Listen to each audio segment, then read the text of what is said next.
Hey guys, this is the demonstration for practice test 36, section 4, game 3, which orders and groups 6 people sitting on a bus. The setup gives us 6 variables, G, H, I, K, L, and M, sitting in 6 seats on the left side of a bus, facing forward, in 3 consecutive rows, each row with a window and an aisle seat. This is a pretty simple diagram if you've ever sat on a school bus. The first rule states that H occupies the aisle seat directly behind G's aisle seat. This creates a block that severely limits the possibilities for diagramming. I immediately split my diagram into 2 and enter this block in. Rule 2 states that if M is in an aisle seat, L must sit with H. Since we already know that H is in an aisle seat, this creates a block with L in the window and H in the aisle. Rule 3 states that if K sits with G, M must sit immediately and directly behind I. A further inference you can make here is that in this conditional, the IM block must go in the window column because it can't fit in the aisle column. Rule 4 says that if K is in a window seat, M must sit in row 3. This allows us to make an additional inference about Rule 3, since in that scenario, K is in a window seat. So this means that if K goes with G, I must be in row 2, and M must be in row 3. Rule 5 says that if K is in row 3, I must be in row 1. So that's all I did for the setup of this game. With so many conditional statements, I didn't bother trying to diagram out all the possibilities. So on to the questions. Question 14 asks, which one of the following could be true? I really quickly skim the answers and see that I'm going to need to work through them logically. This turns out to be a standard logic game question 1 type, where you have to go through the answer choices and rule them out based on the rules. A puts I in row 2 and K in row 3.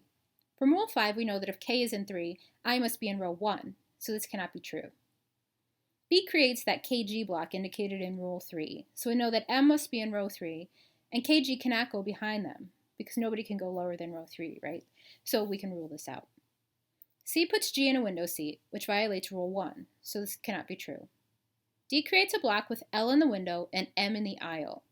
Rule 2 says that if M is in the aisle, then L has to be with H, so we can rule this one out too. And finally, E puts K and M together in the last row. This doesn't look like it immediately violates any rule, and I see that row 3 is empty in scenario 1, so we can check this really quickly if we want to make sure that it's right, but it should be since we've already ruled out all the other possibilities. There are 2 ways K and M might fit into scenario 1, so I'll plug this into 2 templates, one with K in the window and M in the aisle, and one with M in the window and K in the aisle. To make sure the first diagram doesn't violate any rules, we know that if M is in the aisle, according to Rule 2, L must go in the position next to H. And based on the last rule, if K is in the 3rd row, I must be in row 1. This is fine, this checks out. Let's check the other diagram. Again, if K is in row 3, we know that I must be in row 1 with G. The second rule doesn't apply since M is not in the aisle seat, and the third rule doesn't apply because K isn't with G. The fourth rule doesn't apply because K is not in the window seat, and we've already applied Rule 5. So the only thing left to do is plug L in with H, and that works. E is the correct answer. The second question puts L and K in window seats and asks what could be true. Right away, we know that if K is in a window seat, M must be in row 3. It says this in Rule 4. I actually made 3 quick diagrams to make sure I caught all the possibilities here. One with M in each of the 3rd row seats in the first template, and one with M in the 3rd row window seat in the second template. From here, what do we know? Well, M in the window seat doesn't trigger any rules, but M in the aisle seat in the second scenario triggers the rule 2, so L has to be with H. Is there anything else we can tell about this scenario? Well, if M is in the aisle seat and L is in row 2 window seat, we know that K can't be matched with G, because that would create the KG block that triggers Rule 3 and places I in the window row 2 and M in the window row 3. So the only place for K is in the row 3 window seat, which means I must go in the row 1 window seat. What do the rules tell us about the other scenarios? We know that L and K must fill the remaining 2 window seats, which means that I must fill the only open aisle seat in each scenario. And we can also infer that the IM block won't fit in the window column, so K can't be matched with G. This means that L must be matched with G, and K fills the remaining spots. Now that we know all possible scenarios, it's easy to determine which answer choice could be true. When we look at the answer choices, we can expect that 4 must be false and only 1 can be true. Let's look at the answer choices. A says that M is in the aisle seat in row 3. Can this be true? Yes, we see this in our second diagram. So we can choose answer choice A and move on. If you'd like to rule out the other answer choices, you can do so quickly. None of them can be true according to our diagrams. Question 16 puts M in row 1 and asks what must be true. Again, we have three options for M's placement.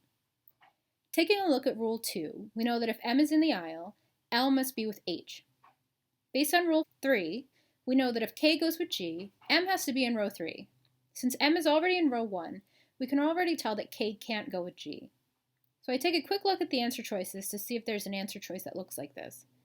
There isn't, but answer choice D says something about K having to sit in row 1. This is the most likely suspect for me, because we already know that K's placement is going to be restricted in every diagram. So I test this before any other answer choices. In the third diagram, if K can't be in row 2 with G, it must be in row 1 with M, meaning that I must go in row 2 with G. We can rule out answer choice C right now, because we know that I doesn't have to go in row 3. Where can we put K in the other diagrams? Well, we know that K has to be in an aisle seat because of Rule 4, which says that if K is in a window seat, M must be in row 3. Since M is forced into row 1 for this question, K has to go in the one empty aisle seat in each diagram. But Rule 5 tells us that if K is in row 3, I must go in row 1, and row 1 is already full in our first diagram, so this one is not viable. This leaves only one other possible scenario, with K also in row 1, so K must go in row 1. D is the answer. I just moved on from here, but if you want to check the other answer choices, you can. We can see that H doesn't have to be in row 2, so you can rule out answer choice A. Answer choices B and E reference I being in row 2 and L being in row 3, like in the diagram we already completed. Would it violate any rules if we switched them in the remaining diagram? No additional rules are triggered or violated by this combination of positions, so we can rule out answer choices B and E. The next question puts K in the aisle seat in row 3 and asks which answer choice does not need to be true. This only works with our first diagram, so I drew this one out. Now we need to make inferences based on K in row 3 aisle seat. Rule 5 tells us that if K is in row 3, I must be in row 1. With K filling the last aisle seat, none of the other rules can be triggered. It doesn't matter which position we put M and L. We only know that they need to be in the remaining window seats. We can move on to the answer choices. Choice A says that I must be with G. Yes, this is true, so we can rule out answer choice A. B says that H must go with L. We know that M and L are interchangeable in the empty spaces in our diagram, so this is a good answer.